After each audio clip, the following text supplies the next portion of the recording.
Lick number 31, Donahue's Nutty Bends. This lick is kind of a composite of all of Jerry Donahue's unique approaches to bending. It's going to have us bending behind the nut and doing some contrary motion bends all in the key of A. Let's take a look at this lick.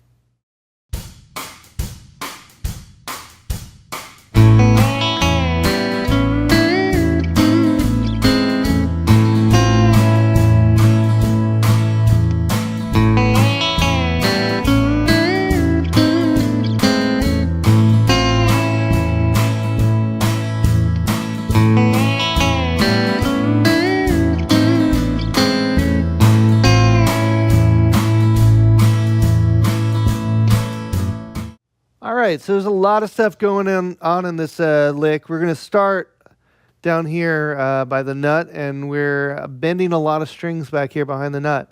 And if you play any kind of guitar without a recessed neck, it's going to be a little hard.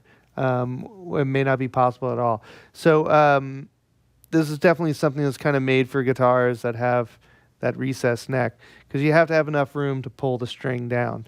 So we're starting by establishing the root, and we're playing in A, so this is A. I'm going to let that ring. As it's ringing, I'm going to play the B string open, and I'm going to bend it up to a C sharp. And then play the high E string. And I release that back down to the B, let all that stuff ring, and play the open G string. So this is going to give me kind of an A9 sound. Okay, and then I'm going to jump up, and I'm going to do this this kind of really cool way of getting from 1/3 to the next. And this is one of those things that Jerry Donahue is known for, and it's amazing how fast he can kind of pull these licks out in his guitar playing, and they just seem so effortless when he does it. He's really incredible at it. But we're going to take this C sharp and bend it up a half step. We're going to hold that there, and with our first finger, we're going to pull that down a whole step. And then we're going to release them both at the same time. So you get a really cool sound, those two strings releasing together.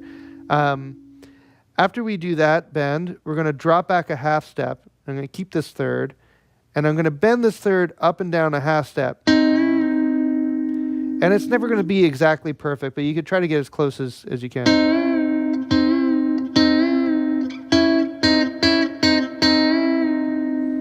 So there's going to be a little bit of a compromise there all the time, but you can get it pretty darn close.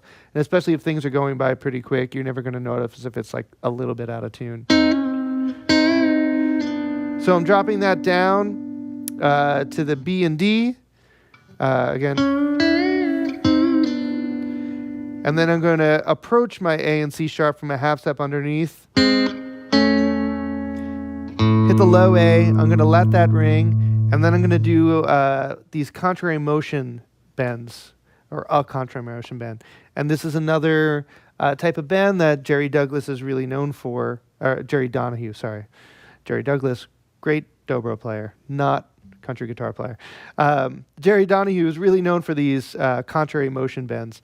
So what we're going to do is take that first finger, and this is kind of tricky, but we're going to push it up, and we're going to collect the G string underneath it. So now we have the B and G string all underneath one finger. Okay? And so what this is doing is this is bending up that second string so I get an F natural, and I have a C natural. So I end up with that sounding interval.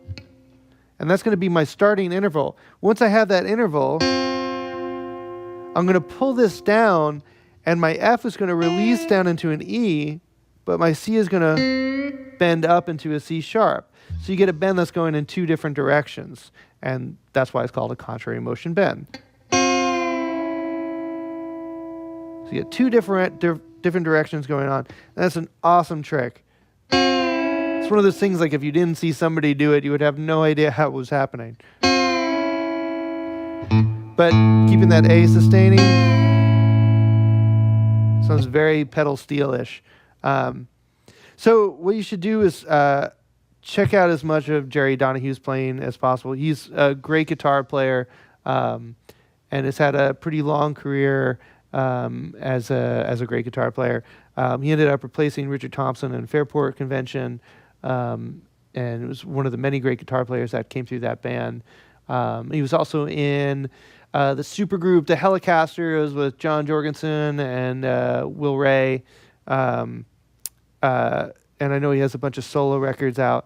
All of those are worth checking out just for his bending licks alone. They're incredible, and they're definitely a big influence on a lot of country guitar players out there.